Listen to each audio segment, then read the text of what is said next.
You are listening to Historyman, a project of ekbarnes.com, where we walk in the footsteps of heroes and proclaim freedom reigns. On today's episode, we are excited to interview Durant Ashmore of the Lawrence County Museum. He is a well-known historian in South Carolina, and we look forward to hearing what Durant has to tell us. So welcome, Durant. Well, thank you, Eric. I appreciate that. Durant, tell me a little bit about how you got involved in the history of South Carolina, especially the Revolutionary War. Well, through genealogical work, and particularly the work of my sister, who is the true family historian. But she uncovered several ancestors that we have that are folks who fought in the Revolutionary War.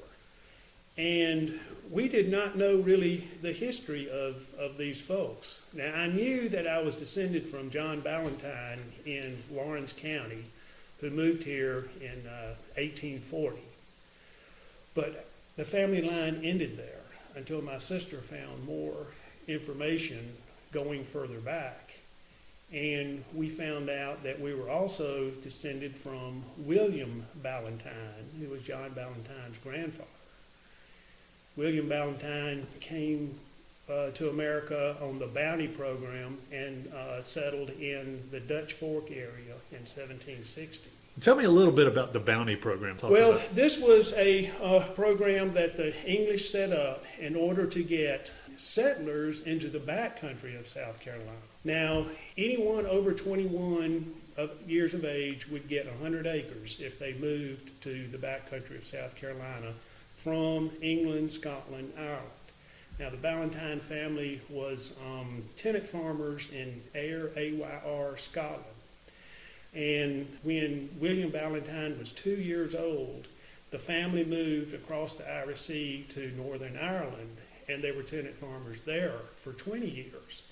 And it was kind of a miserable experience. So the fact that they weren't Catholic enabled them to come to America and receive land grants. Okay. And William Ballantyne, at the age of 21 years old, 22 years old, was given a land grant of 100 acres in Newberry County. Very good. From a dirt poor farmer, suddenly he was a wealthy man. Well, the King of England was responsible for that. And when the Revolutionary War came about, and the backcountry settlers were deciding who they were going to go with, the Loyalists or the Patriots, my fifth great-grandfather went with the man who made him a wealthy man, and that was the King of England. And William Ballantyne joined the Dutch Fork Loyalist militia. Okay. And he fought in 3 battles. He lost every one of them. He was promoted after every one of them. Which battles did he fight in? He was at Musgrove Mill here in Lawrence County. Right. With 500 to 600 Loyalists were attacked by 200 Patriots. Colonel James Williams here from Lawrence County, Isaac Shelby with his Overmountain men from Tennessee, and Elijah Clark with his men from Georgia. Each colonel had about 60 men, about 200 total. So Musgrove Mill was a tremendous Patriot victory and gave the Patriots hope at the very darkest time of Patriot forces.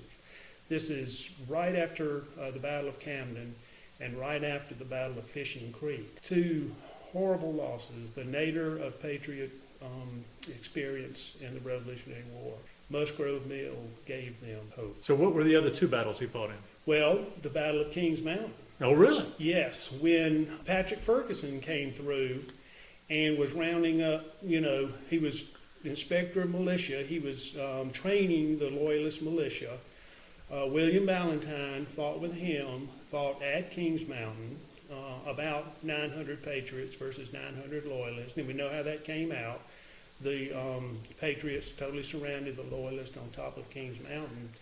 And William Ballantyne was captured during that time. Isaac Shelby was in that one too, wasn't he? Yes, he was, and James Williams. Right. They had experience fighting against each other. Right. So at that time, Colonel Ballantyne, or William Ballantyne, he wasn't a colonel at the time, but William Ballantyne was an officer. And after the defeat at Kings Mountain, there were 34 officers sentenced to be hung. Now, 9 of those officers were hung. Was William Ballantyne one of those officers sentenced to be hung? I do not know. But I do know that he was marched towards Virginia with the other captured loyalists. And on the way to Virginia, he escaped. And we know this because he hooked up with another private, and after a 2-week journey, they entered the British lines in Camden. Was that right? Yes, and Okay. so he got promoted again. After that, he was at 96. And he was at 96 when Nathaniel Greene was besieging 96 for 28 days. So here are the same people who had captured him at Kings Mountain. They were mistreated. He was being besieged by a rebel horde, little to no water, not knowing what his fate would be if he was captured by those Patriot soldiers that were surrounding him. Now, he was relieved when the Lord Rawdon's relief column came up from Charleston. The siege was broken. For 30 days, the Loyalists stayed there in 96, and they brought the Loyalists in. Any Loyalist family who wanted to escape, what was happening in the back country, because the Patriots were very dominant, they marched down to Charleston in July of 1781. And this was the worst part of the whole ordeal, was the march down to... From 96 to from Charleston. 96 to Charleston. There were 50 people who died on that journey. It was in July. That was in July. That's the Right. hottest. The hottest part of the day. They were dying from heat Right. stroke. Right. There were more people that died on the march to Charleston than there were during the siege itself. So he went to Charleston. He was a refugee there for about 18 months, and again he was promoted every step along the way. But that's not the only relative you had in the Revolutionary War, is it? No, it's not. And I'm happy to say that I'm descended from one of Marion's men. My namesake is Henry Durant, a fellow who fought with Marion. He was a Huguenot. And all my life I'd been hearing about Major Henry Durant. So I was thinking, that's, really great. I'm descended from a Revolutionary War major. So I started looking for stories and sources about Major Henry Durant, one of Marion's men, and I was finding nothing. There's even a roadside plaque to Henry Durant. It's gone now, it disappeared, but somewhere around Bishopville, South Carolina. Henry Durant, fought under Marion, and I could find no record whatsoever of Henry Durant. And so, I was looking at the officers listed under Marion, under the majors, under the captains, under the lieutenants, could not find him anywhere at all. And so finally I was looking at a list of the privates of Francis Marion. And there it was, there I found him, Henry Durant. And there were 3 words beside his name. And the first word was scout. And I thought to myself, how great this is. I am descended from a scout of Francis Marion. Right. And then I saw the second word there, and it said spy. And I thought, this is really great. I'm descended from a spy for Francis Marion. And then I saw the third word, and it was private. And so I'm descended from Private Henry Durant. And I'm honored to say I'm descended from one of Marion's men. And since I finally realized who I was looking for, I was able to find a story written by I believe it's Dr. William Richardson in the 1840s. And Dr. Richardson was talking about the earliest recollection that he ever had in his life. And this was at a time when he was 6 years old, and he was sitting on his father's porch around King Street. And as he was sitting there, he saw a rider coming up the road at full speed, helter-skelter. So this immediately got everybody's attention. And as they looked and saw this rider rounding the curve and going on the straightaway in front of the house, they could see 20 dragoons following at full speed.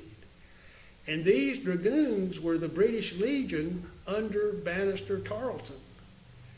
And as the rider got in front of the house, he jumped off his horse, and with the speed of a hunted stag, he ran through a cornfield covered in pea vines.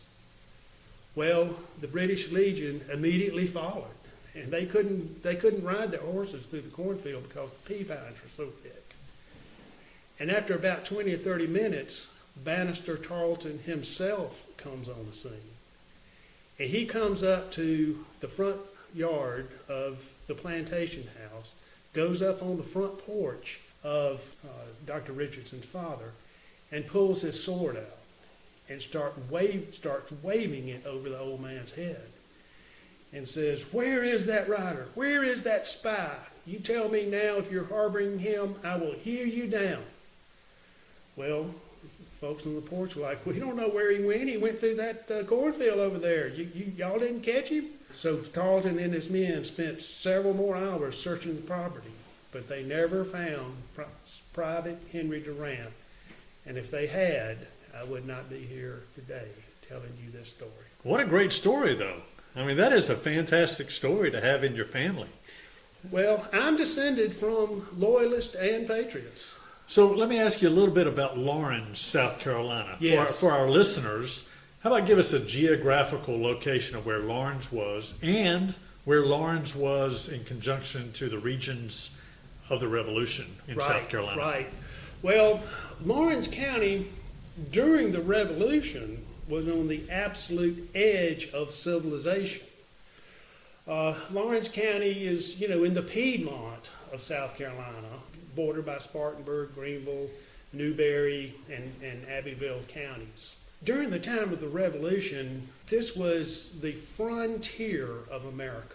Lawrence County did not come into existence until after the Revolutionary War by name. During the Revolutionary War, it was referred to as the Little River District. The Little River runs right through the center of present-day Lawrence County. So what was the government hub at that time? Would that have been 96 or?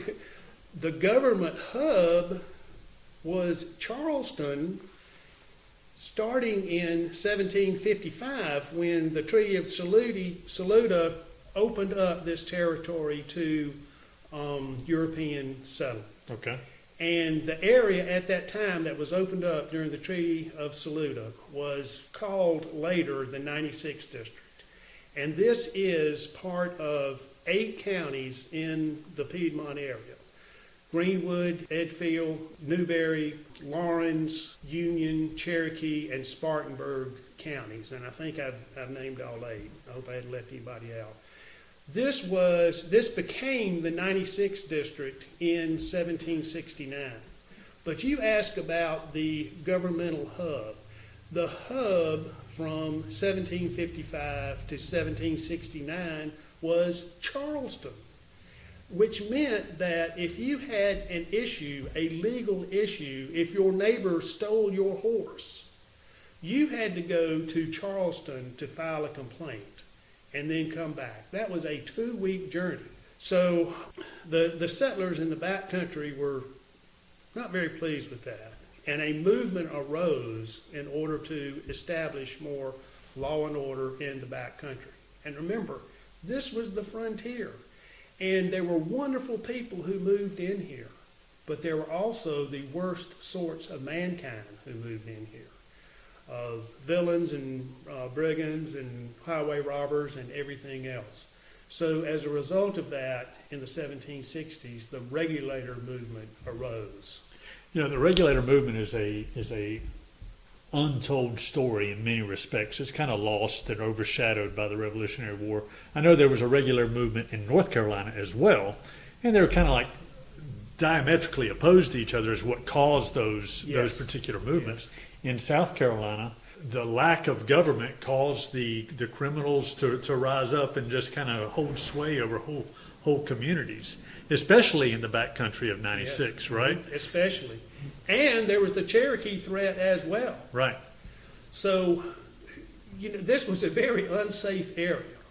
And the regulators, arose as a result of that. And if they thought somebody was a horse thief, they would tie him to a tree and they would whip him. And, this was their mode of punishment, was whippings and beatings and that sort of thing. I'm sure hangings, but there's no record of that I've seen. But the regulator movement became a vigilante movement, and it became so out of hand that another movement arose in opposition to them, and this was the moderators.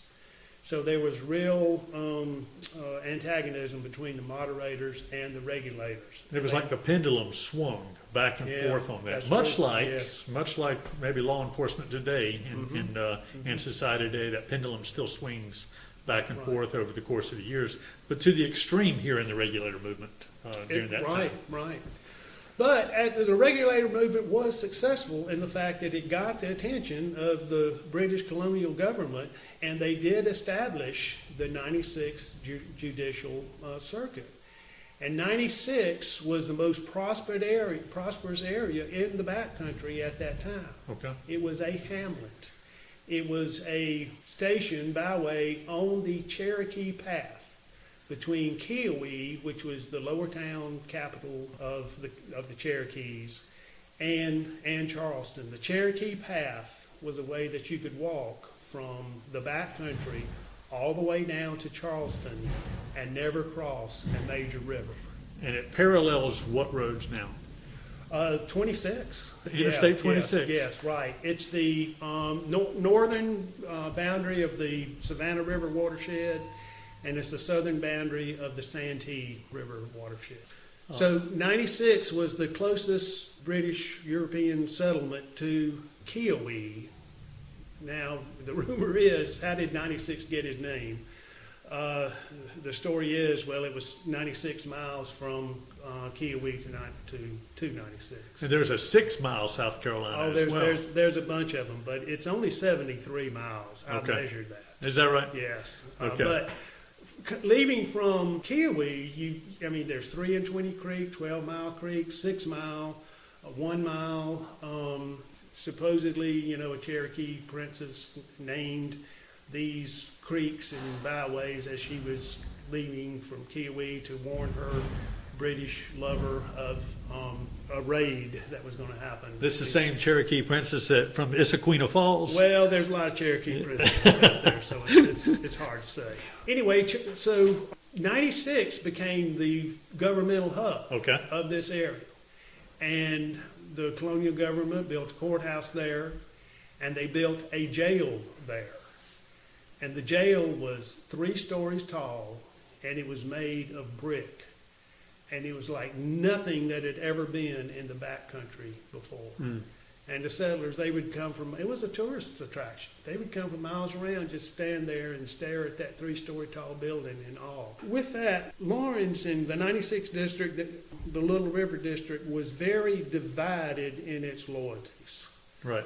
And the main concern about the inhabitants of the 96th district, the British government was not their biggest worry.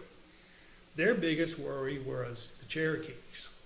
And the relationship with the Cherokees was all important. And this happened during a time, a 100-year period, when the Cherokees and the settlers were in constant battles with each other. It was just an entire period of reprisals and retributions. Who was right? Who was wrong? Who started it? Nobody knew. The beginning was not understood. The end, there was no hope for the end. It was a very tragic situation all the way through. Before we finish up with this episode, tell me a little bit about the museum you have. Well, the Lawrence County Museum is a happening place. I'm here to tell you that right now. In Lawrence County, this is one of the most active areas in America as far as the Revolutionary War is concerned. Within 50 miles of where we are right now, there were 112 Revolutionary War events.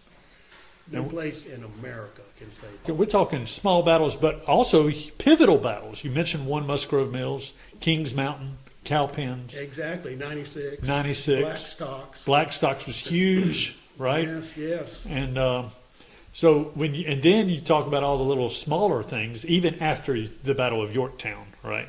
So I mean, well, then you have Bloody Bill Yeah. Cunningham and his massacres. But the Lawrence County Museum is noted now for the exhibits and collections that are here. Some superb Native American collections okay, that have really kind of put Lawrence on the map. And then with the Revolutionary War interest as well. The museum is the proud owners of a 3-story building on the square in downtown Lawrence. 21,000 square feet, and contributions and donations and endowments are coming in because people are realizing just how valuable and important the activities were here, in the county. well, it's a fantastic area, and I got to have a little tour of your complex here, the 21,000 square feet. You said, Yes. and y'all were doing renovations as we speak. And I know you're kind of gearing up for this 250th anniversary of the Revolutionary War, and you're going to have all that ready and for people when they come in. It's a wonderful community, and I'm just tickled pink that we're here. So look forward to our next episode. Love for you to stay with us. Okay. Thank you.